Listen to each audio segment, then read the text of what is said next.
ইসলামের অন্যতম গুরুত্বপূর্ণ একটা ইবাদত হলো কোরবানি। আর এই কোরবানি আমাদের দোরগোড়ায় উপস্থিত। আমরা অনেকে ইনশাআল্লাহ আল্লাহর নির্দেশ পালনার্থে কোরবানি করবো। আল্লাহ বলেছেন, ফাসাল্লি লিরাব্বিকা ওয়ানহার, তুমি তোমার রবের নির্দেশে সালাত আদায় করো এবং কোরবানি করো। এই কোরবানির ইবাদত এমন একটি ইবাদত, এই ইবাদতের প্রতি আমাদের দেশের মানুষের আগ্রহ অন্যান্য ইবাদতের তুলনায় একটু বেশি। আলহামদুলিল্লাহ, তুলনামূলকভাবে অন্য অনেক ইবাদতের চাইতে কোরবানি করার ব্যাপারে আমাদের আগ্রহ একটু বেশি। এটার বিশেষ কারণ আছে। অন্যতম বড় যে কারণ সেটি হলো যে এটাকে আমরা উৎসব এবং কালচার হিসাবে নিয়েছি। সন্দেহ নেই এটা উৎসব, সন্দেহ নেই এটি কালচার, কিন্তু এটার প্রধান উদ্দেশ্য যদি ইবাদত না হয় তাহলে সেই আমল, সেই ইবাদতের, সেই ভালো কাজের বিনিময় আল্লাহর কাছে আশা করা যাবে না। সম্মানিত ভাইয়েরা, যেহেতু কোরবানি আমাদের সামনে চলে আসছে, এজন্য আমাদের কোরবানিকে অর্থবহ করবার জন্য আমরা আজকে কয়েকটি গুরুত্বপূর্ণ বক্তব্য, গুরুত্বপূর্ণ কয়েকটি নির্দেশনা দিতে চাই। প্রথম কথা হলো যে আমাদের কোরবানির উদ্দেশ্য যদি হয় ফ্রেশ গোশত আহরণ করা, আমাদের কোরবানির উদ্দেশ্য যদি হয় সমাজের মানুষের সামনে নিজের ইজ্জত রক্ষা করা, প্রতি বছর কোরবানি দেই, এবছর না দিলে মানুষ কি বলবে, বাচ্চারা কার মুখের দিকে চেয়ে থাকবে, আত্মীয় স্বজন, নতুন আত্মীয় স্বজন কি মনে করবে, এ সকল উদ্দেশ্য যদি আমাদের কোরবানির পেছনে কাজ করে তাহলে সেই কোরবানি আল্লাহর কাছে মাকবুল বা গ্রহণযোগ্য কোনো কোরবানি হবে না। কোরবানি প্রসঙ্গে আল্লাহ রাব্বুল আলামিন বলেছেন, ইন্নামা ইয়াতাকাব্বালুল্লাহু মিনাল মুত্তাকিন, আল্লাহ তাআলা শুধুমাত্র মুত্তাকিদের ত্যাগ, তাদের উৎসর্গ, তাদের কোরবানি, তাদের স্যাক্রিফাইস, এটা আল্লাহ তাআলা কবুল করবেন। অতএব যাদের ভিতরে তাকওয়া নাই তাদেরটা আল্লাহ তাআলা গ্রহণ করবেন না, কবুল করবেন না। আমরা যে আয়াত পড়েছি সেই আয়াতও দেখেছি আল্লাহ রাব্বুল আলামিন ইরশাদ করেছেন যে আমাদের কোরবানির রক্ত, আমাদের কোরবানির পশুর গোশত, এর কিছুই কি আল্লাহর কাছে যায়? কিছুই আল্লাহর কাছে যায় না। অন্য সব ইবাদত, আর্থিক ইবাদত, এটার ফিডব্যাক আমাদের কাছে আসে না সাধারণত। আমরা যখন দান সাদাকা করি, দান সাদাকা করলে ওইটা কি নিজে খাওয়া যায়? যখন দান করি, সাদাকা করি, তখন ওইটা আল্লাহর তরফ থেকে গরিবদেরকে দিয়ে দিতে হয়, নিজে খাওয়া যায় না। কোরবানি এমন একটা ইবাদত যে আমরা কোরবানি করার সময় বললাম বিসমিল্লাহ আল্লাহু আকবার, আল্লাহুম্মা লাকা মিনকা ওয়া লাক, আল্লাহ আপনার পক্ষ থেকে পেলাম এবং আপনার উদ্দেশ্যেই কোরবানি করলাম বলতেছি।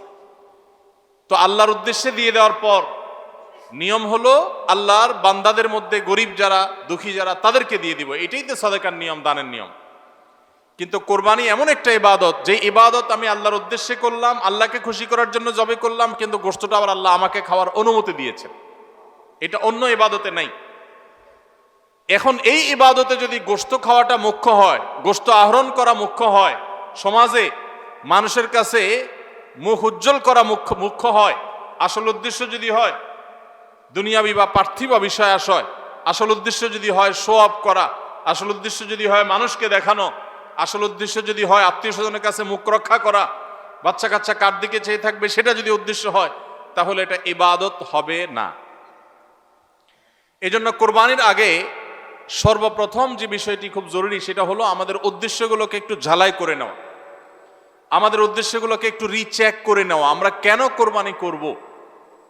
আমাদের কোরবানির উদ্দেশ্যটা কি? যদি শুধুমাত্র আল্লাহর সন্তুষ্টি উদ্দেশ্য হয় আর সে উদ্দেশ্যে আমি কোরবানি করি, গোশত আমার মুখ্য না, তাহলে সেক্ষেত্রে একটা গরু আমি যে দামে কিনেছি বাজার দর তার চাইতে আরো অনেক কম, তাহলে আমার আফসুস হওয়ার কথা না। কারণ আল্লাহ তাআলা সওয়াব দেওয়ার সময় গোশত কয় কেজি হয়েছে সেই হিসাবে দিবেন, নাকি আমি কি পরিমাণ টাকা আল্লাহর রাহে খরচ করলাম সেই পরিমাণ দিবেন? আমার খরচ করা টাকা আল্লাহর উদ্দেশ্যে যদি এটা নিয়োগ করে থাকে তাহলে 1,00,000 টাকার গরু আপনি কোরবানি দিচ্ছেন, নিয়ত যদি সহি হয়, বিশুদ্ধ হয়, দুনিয়াবি কোনো ধান্দা যদি না থাকে, তাহলে আল্লাহ তাআলা সওয়াব কি 1,00,000 টাকার দিবেন, নাকি ওই গরুটার দাম বাজারে 80,000, আপনি কিনছেন 1,00,000, তাহলে আল্লাহ বলবেন না তুমি কেন বেশি দিয়ে কিনছো, ওইটার দায়িত্ব তোমার, আমি 80,000 সওয়াব দেব? এমন হবে? কিন্তু তারপরেও আমরা কোরবানির পশু কেনার পর দেখা যায় ওইটা নিয়ে আমাদের অনেকের হেজিটেশন থাকে, আফসোস থাকে। হ্যাঁ, সন্দেহাতীতভাবে আপনি মার্কেটে যে গরুর বাজারে যে মূলামূলি করে উপযুক্ত ন্যায্য মূল্যে আপনি কিনবেন, অতিরিক্ত দাম কোনো যৌক্তিক কারণ ছাড়া আপনি কসাইকে বা গরু বিক্রেতাকে কেন দিবেন? সেটা দেওয়ার কোনো যুক্তি নাই। আপনি অবশ্যই মূলামূলি করে ন্যায্য মূল্যে কেনার চেষ্টা করবেন, কিন্তু কেনার পর এর দাম কত হইলো না হইলো, গোশত কয় কেজি হলো, পার কেজি কত পড়লো, তাতে লস হইলো না লাভ হলো, এগুলা সবগুলো প্রমাণ করে যে কোরবানির উদ্দেশ্যে ভেজাল আছে। ভাইরা আমার, আমরা কোরবানি সাধারণত বেশিরভাগ মানুষ গরু দিতে পছন্দ করি। এর অনেক কারণ আছে অবশ্য। আমাদের দেশে ছাগল উৎপাদন হয় খুব কম।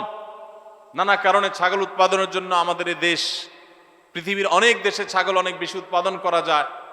বৃষ্টি বাদল এবং ঝড় তুফানের দেশে ছাগল উৎপাদন করা নানা কারণে কঠিন, যার কারণে গরু উৎপাদন বেশি হয়।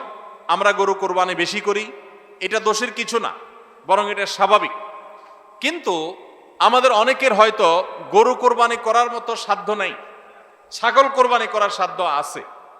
তারপরও দেখা যায় হাওলাত বরাত করে হলেও গরু কোরবানি দেই। কেন? কারণ ছাগল কোরবানি দিলে আশেপাশে মানুষ কি বলবে?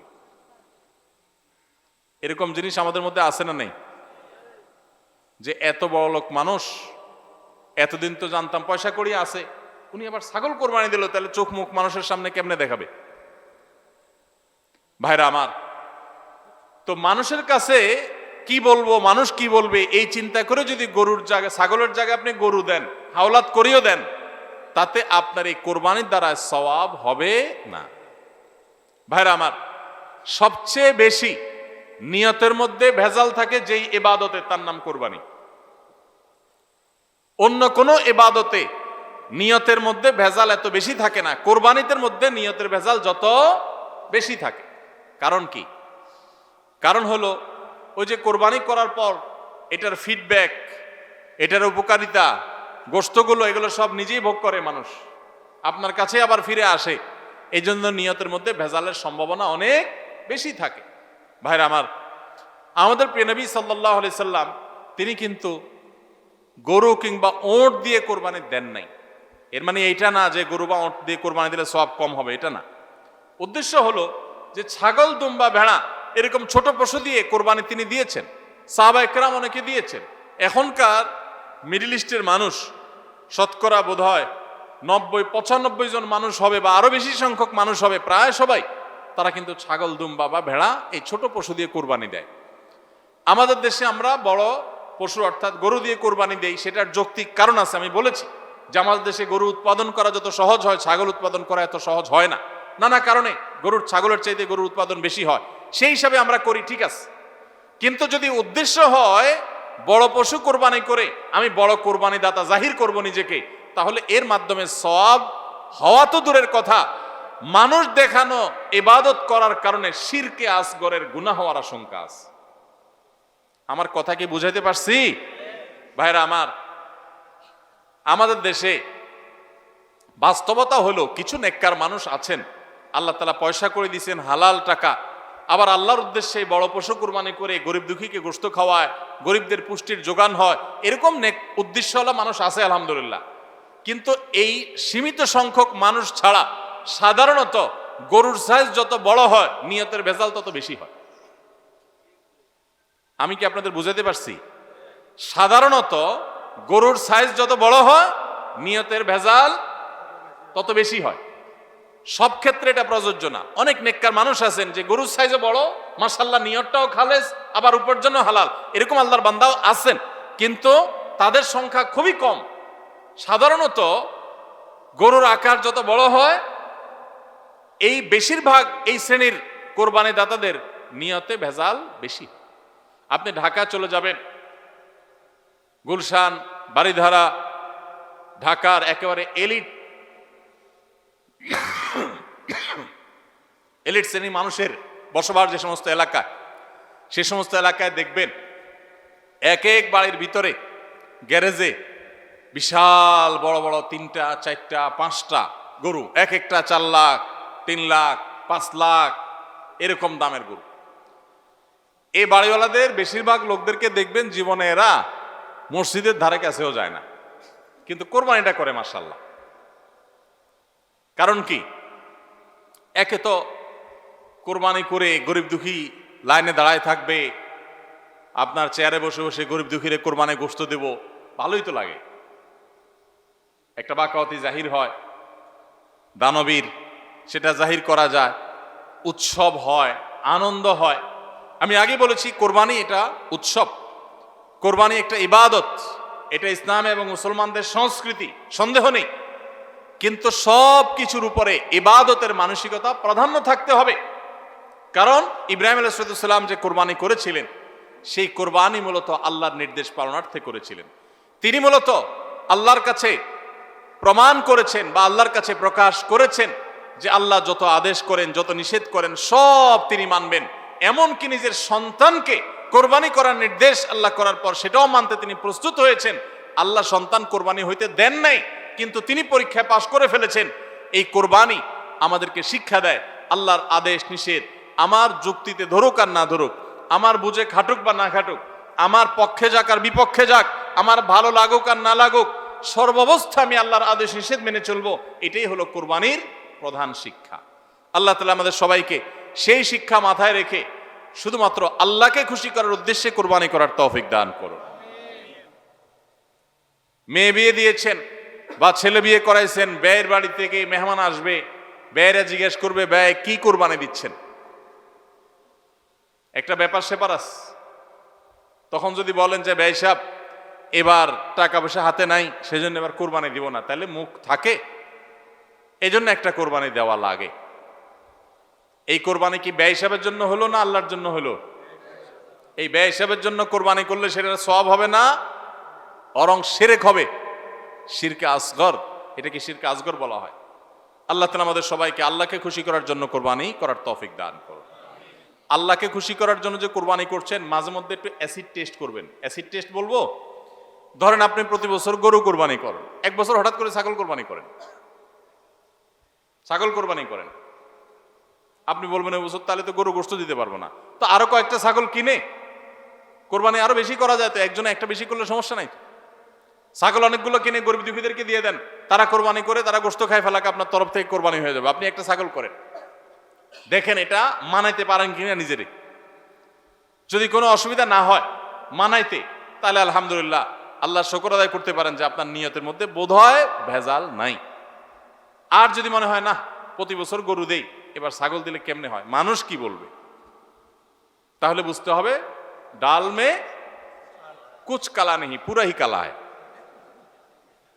আল্লাহ তাআলা আমাদের সবাইকে ইখলাসের সাথে, তাকওয়ার সাথে কোরবানির এই আমলটি সম্পাদন করার তৌফিক দান করুন। ভাইরা আমার, কোরবানির সামনে আসছে, এখন থেকে আমরা একটু পরিবারের সদস্যদেরকে নিয়ে বসি, বাচ্চা সহ ফ্যামিলির সব সদস্যরা একটু বসেন, মশওয়ারায় বসেন, পরামর্শ মজলিসে বসেন, বসে জিজ্ঞাসা করেন আমরা আসলে কোরবানিটা কেন করতেছি। গোশত খাওয়া,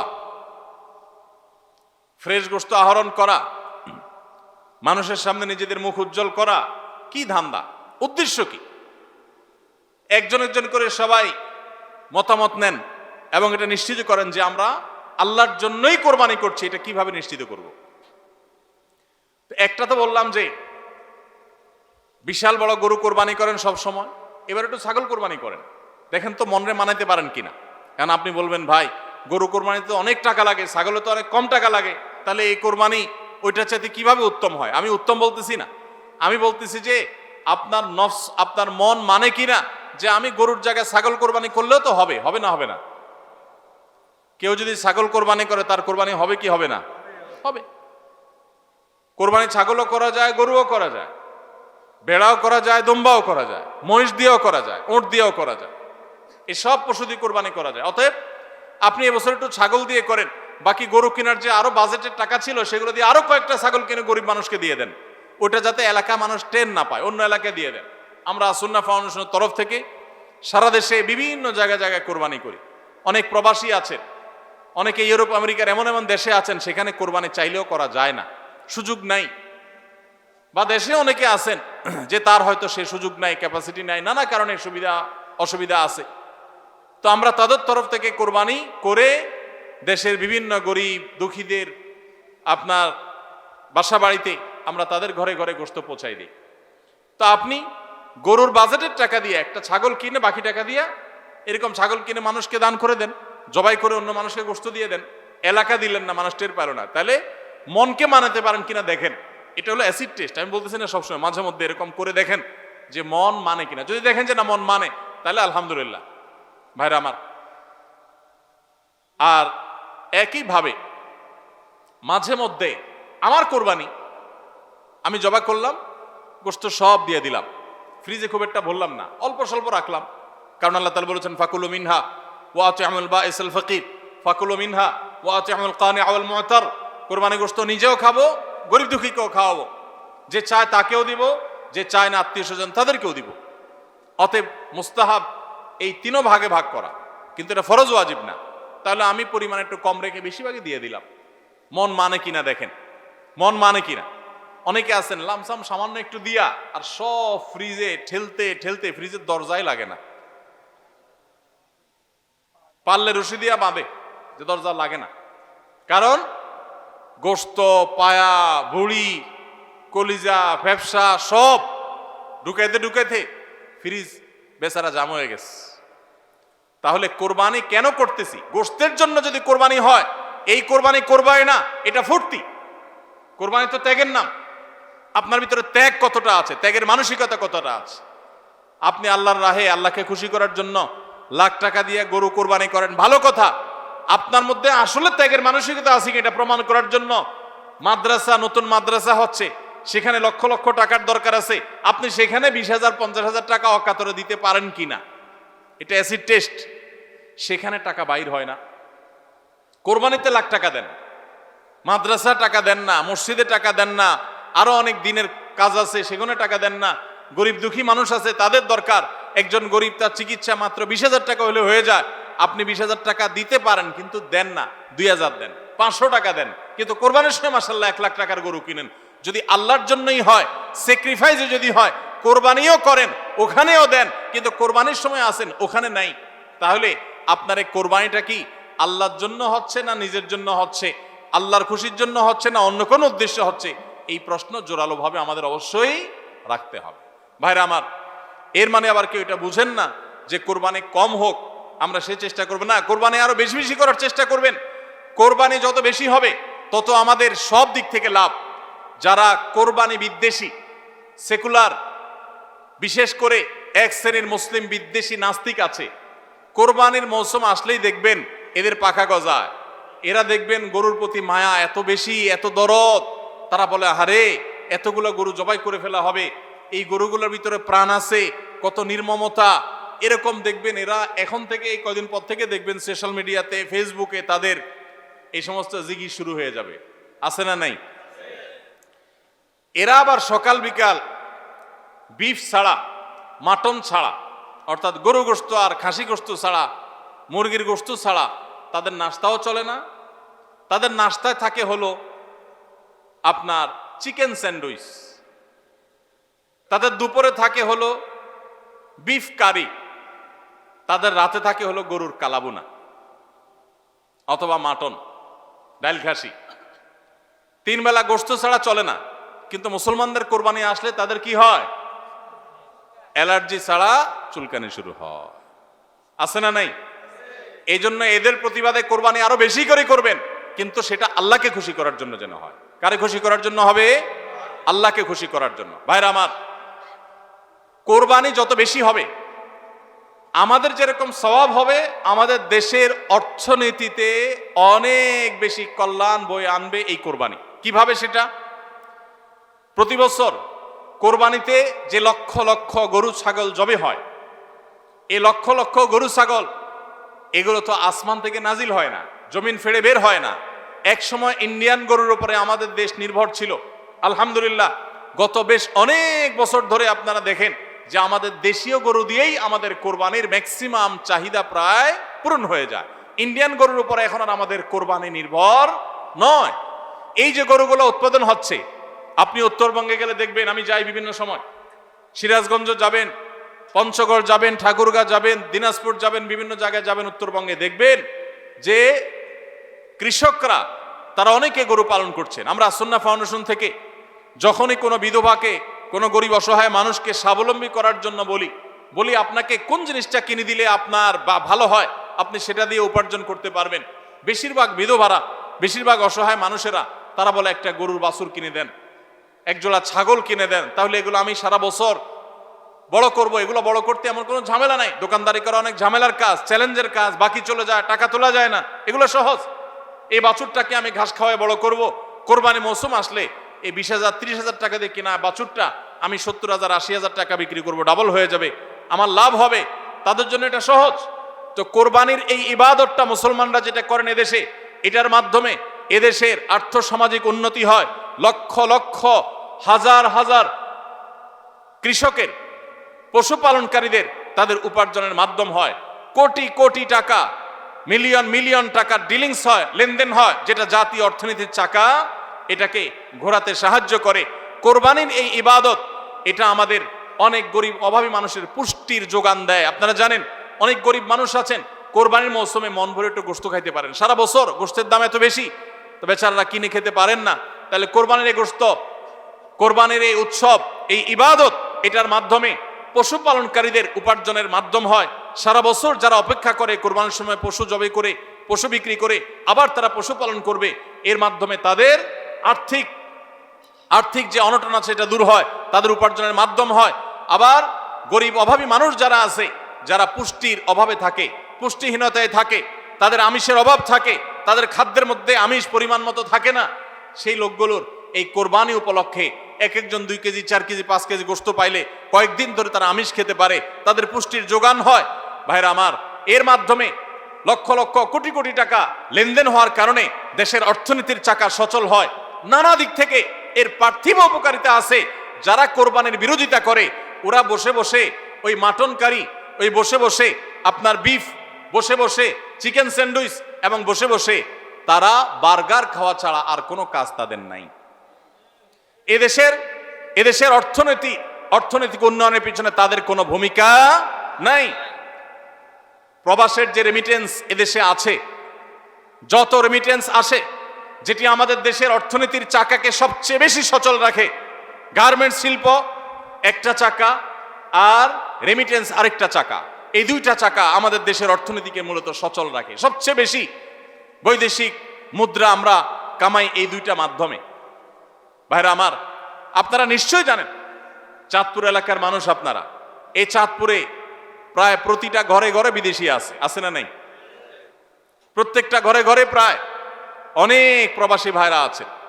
এই প্রবাসী ভাইরা যারা আছেন, যাদের টাকায় এ দেশের অর্থনীতির চাকা চলে, তারা ম্যাক্সিমাম মিডল ইস্ট প্রবাসী বা মালয়েশিয়ান প্রবাসী, ম্যাক্সিমাম তারা মুসলিম কান্ট্রিগুলোতে শ্রম দিতে গেছেন এবং তাদের ঘাম ঝরানো টাকা দিয়ে এদের সচল হয়। আর এই দেশের আইন, এদেশের নিয়ম, এদেশের সংবিধান, এদেশের সবকিছুর ক্ষেত্রে সবচেয়ে বেশি পোদ্দারি করে হলো ইসলাম বিদ্বেষীরা, আর টাকাটা আনে সবচেয়ে বেশি ইসলামিস্টরা। যত মধ্যপ্রাচ্য প্রবাসীরা টাকা আনে, তাদের 99% তারা আলহামদুলিল্লাহ ইসলামকে ভালোবাসে, মহব্বত করে। আমি 10 বছর সৌদি আরবে প্রবাসী ছিলাম, আমি জানি। আমি মিডল ইস্টের বিভিন্ন দেশ ঘুরে ঘুরে প্রবাসীদের ব্যক্তিগত জীবন, তাদের চিন্তা দর্শন, এগুলোকে কাছে থেকে দেখার সুযোগ আমার হয়েছে। প্রবাসীদের যে টাকা এদেশের অর্থনীতির চাকা সবচেয়ে বেশি সচল থাকে।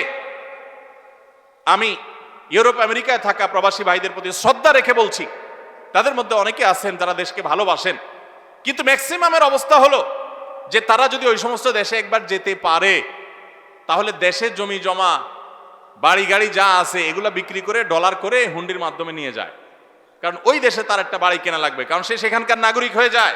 আর মিডল ইস্টে যারা যায় তারা নাগরিক হইতে পারে না, এই জন্য ওখান থেকে একটা রিয়াল, একটা দিরহাম পারলে ওইটা বাঁচিয়ে দেশে পাঠায়। ঠিক না ভাই? ঠিক। অতএব কোরবানির উৎসবের মাধ্যমে দেশের অর্থনীতির চাকা সচল হয়। প্রবাসীদের কষ্টার্জিত আয়ের মাধ্যমে দেশের অর্থনীতির চাকা সচল হয়। এদেশের অর্থনীতির চাকা সচল হওয়ার পেছনে সবচেয়ে বেশি ভূমিকা যাদের, তাদের বিরুদ্ধাচরণকারী যাদের কোনো ভূমিকা নাই, বসে বসে বার্গার খাওয়া ছাড়া, চিকেন আর বিফ কাট আপনার মাটন খাওয়া ছাড়া যাদের আর কোনো কাজ নাই, এরাই কোরবানি আসলে গরুর জন্য মায়া কান্না শুরু করে। এজন্য এদের প্রতিবাদে আরো বেশি বেশি করে কোরবানি করবেন। আপনাদেরকে কোরবানি কম করতে বলি নাই, কিন্তু কোরবানির উদ্দেশ্য যেন হয় আল্লাহকে শুধু খুশি করা, সেটা নিশ্চিত করতে হবে। সবাই চেষ্টা করবো তো ইনশাআল্লাহ? আল্লাহ আমাদের সবাইকে আল্লাহর উদ্দেশ্যে কোরবানি করার তৌফিক দান করুন। তাহলে কোরবানি আসার আগে আগে নিজেকে নিজে জিজ্ঞাসা করবেন, পরিবারের সদস্যরা বসে নিজেদের মধ্যে পর্যালোচনা করবেন যে আমরা কোরবানিটা কেন করছি, আমাদের উদ্দেশ্যটা কি। আমাদের উদ্দেশ্য হবে আল্লাহর নির্দেশ পালনার্থে আমি আমার অর্থ করি, এটা ব্যয় করলাম। একটা পশু কিনলাম, ঈদের আগের রাতে কিনবেন না, পারলে 2-4 দিন আগে কিনবেন। যত বেশি আগে কিনতে পারেন তত ভালো। কিনলে ওই পশুটাকে আপনি নিজে হাতে খাওয়াবেন, গোসল করাবেন, ওইটাকে পরিপালন করবেন, প্রতিপালন করবেন, ওটার প্রতি একটা মায়া হবে। এরপরে সেই পশু যখন জবে হবে নিজের কাছে একটু খারাপ লাগবে। এটা এক ধরনের স্যাক্রিফাইস। ফজর নামাজ যখন পড়বো মনে চায় না, তারপরেও কষ্ট করে উঠে পড়বো, এটা স্যাক্রিফাইস। তো কোরবানির এই ইবাদত আমাদেরকে স্যাক্রিফাইস এবং ত্যাগ শিখায়। আল্লাহকে সন্তুষ্ট করার জন্য আমরা যেই কোনো ধরনের স্যাক্রিফাইস করার চেষ্টা করব। আল্লাহ আমাদের সবাইকে তৌফিক দান করুন। ভাইরা আমার, আমাদের কোরবানি যেন অর্থবহ হয়, বিশুদ্ধ হয়, এবং আমাদের কোরবানি যেন ত্রুটি মুক্ত হয়, এই ইবাদতের সওয়াব যেন আমরা আল্লাহর কাছে লাভ করি, সেজন্য দ্বিতীয় যে পরামর্শ দিতে চাই বা যে দ্বিতীয় আমলটির কথা বলতে চাই সেটি হলো কোরবানির পশু এটা যারা বানাবে সে সমস্ত কসাইদেরকে উপযুক্ত মজুরি আমরা দিব, তাতে কোনো কার্পণ্য করব না। কিন্তু কোরবানির পশুর কোনো গোশত মজুরি হিসাবে দেওয়া যাবে না। কোরবানির পশুর গোশত যদি মজুরি হিসাবে দেন তাহলে সেটা জায়েজ হবে না, আপনার কোরবানি হবে না। কোরবানির পশুর গোশত এটা যে কসাইরা বানায়, সে কসাইদেরকে কোরবানির পশুর গোশত থেকে কিছু দেওয়া যাবে না। এখন আপনি বলবেন, ভাই কেমন কথা, যেই বেচারা কোরবানির পশুটা জবে করলো, সরি গোশতটা প্রস্তুত করলো, চামড়াটা ছিললো, এত কষ্ট করে বানাইলো, গোশতগুলো সব নিয়ে বাসাতে উঠে যাবো আর তার কিছুই দিব না, কেমন হয়? দেখতে মনে হচ্ছে এটা অমানবিক না? আসলে কাহিনী ভিন্ন। কাহিনী কি? কাহিনী হলো কোরবানির পশু আমরা যখন জবাই করলাম, বিসমিল্লাহ আল্লাহু আকবার, আল্লাহুম্মা মিনকা ওয়ালাক, এটা যখন জবাই করলাম আল্লাহর নামে, তখন এই পশু আল্লাহর নামে জবে হয়ে গেছে। এটা মূলত যেটা বললাম গরিব দুঃখীকে দেওয়ার কথা। কারণ আমরা যখন যাকাত দেই, সাদেকা দেই, তখন কি ওটা নিজে খাইতে পারি? আর তাহলে কোরবানির গোশত তো খাইতে পারার কথা না, কিন্তু আমরা খাইতে পারতেছি কেন?